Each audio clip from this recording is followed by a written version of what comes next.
नमस्कार. आपल्या एका नवीन व्हिडिओमध्ये तुमचं मनापासून पुन्हा एकदा स्वागत करते. शेतकरी बांधवांनो, आता तुमच्यासाठी खूप महत्त्वाचा आनंदाचा अपडेट आहे. तर व्हिडिओ हा स्किप न करता बघा. शेतकऱ्यांना मिळणारा सर्वात जास्त पीक विमा, तर कोणत्या जिल्ह्यांमध्ये सर्वात जास्त पीक विमा मिळणार आहे त्या तुमच्या यादीमध्ये तात्काळ यादीमध्ये नाव पाहून घ्या. चला तर मग आपण व्हिडिओला सुरुवात करूया. त्या अगोदर चॅनलवरती नवीन असाल तर चॅनल आपल्या सबस्क्राईब करून घ्या. तर शेतकरी बांधवांनो, केवळ यवतमाळ जिल्ह्यात तेथे शेतकऱ्यांना 2 ते 55 रुपयापर्यंत किमान नुकसान भरपाई मिळाली आहे. काही शेतकऱ्यांनी त्यांच्या खात्यात 5.5 लाख रुपयांचा विमा परतावा जमा केला आहे. राज्यांची लाखोंची भरपाई मिळवणाऱ्या शेतकऱ्यांबाबतची यवतमाळ जिल्हा आघाडीवरती असल्याचे समोर आले आहे. तर यांना 55 रुपये पीक विमा मिळाला आहे. घाटची तालुक्यातील शिवणी गावात राहणाऱ्या दिलीप राठोड यांनी 55.99 पैसे परत मिळाल्यानंतर पोलीस संरक्षणाची विनंती केली. या तुंडपुंजा भरपाईचा फटका विधान परिषदेतही जाणवला आहे. त्यानंतर आयुक्तालयातर्फे राठोड यांनी विविध पिकांसाठी 3 अर्ज सादर केले. त्यापैकी एका अर्जात त्यांना केवळ काही उंटा क्षेत्राच्या संरक्षणासाठी 55 रुपयांची भरपाई मिळाली. कृषी विभागाने सांगितले की त्यांच्या 3 अर्जांची एकत्रित भरपाई अंदाजे 1000 रुपये आले आहे. तर तेथील शेतकऱ्यांना सर्वात जास्त पीक विमा यादी राज्यातील एकूण 14 शेतकऱ्यांना सर्वाधिक नुकसान भरपाई मिळाली आहे.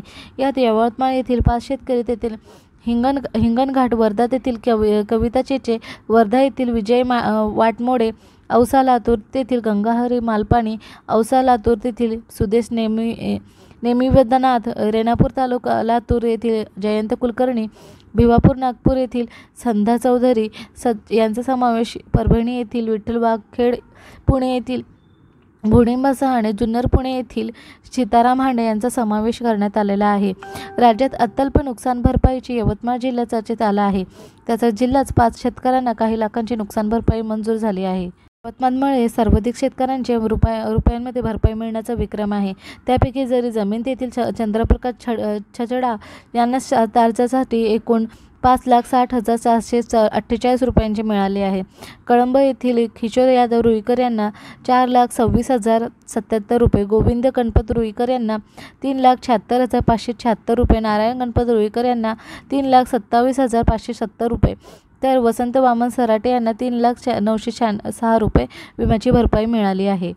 1.5 लाखापर्यंत अर्जदारांना कमी परतावा. ज्या शेतकऱ्यांनी काही क्षेत्रे जतन केली आणि त्यांची नफा मिळाला नाही, तथापि त्यांना एकत्रित कर्जामध्ये किमान 1,000 रुपये देण्यात आले आहे. त्याच दरम्यान 1,000 रुपयांपेक्षा कमी परतावा असल्याची अर्जाची संख्या 1,27,580 आहे. ज्यामध्ये 0 ते 100 रुपयांपर्यंत परतावा मिळालेल्या 6,175 व्यक्तींचा समावेश आहे. 101 ते 500 रुपयांपर्यंत परतावा मिळालेल्या 43,533 व्यक्ती, 77,872 जणांना 500 रुपयांपर्यंत परतावा हा मिळालेल्या व्यक्तींचा समावेश आहे. आय होप तुम्हाला ही माहिती आवडली असेल. आवडल्यास व्हिडिओला नक्कीच लाईक करा. भेटूया आपण एका नवीन माहितीशीर व्हिडिओमध्ये. तोपर्यंत हा व्हिडिओ इथेच थांबवते. जय हिंद, जय महाराष्ट्र, जय शिवराय. धन्यवाद.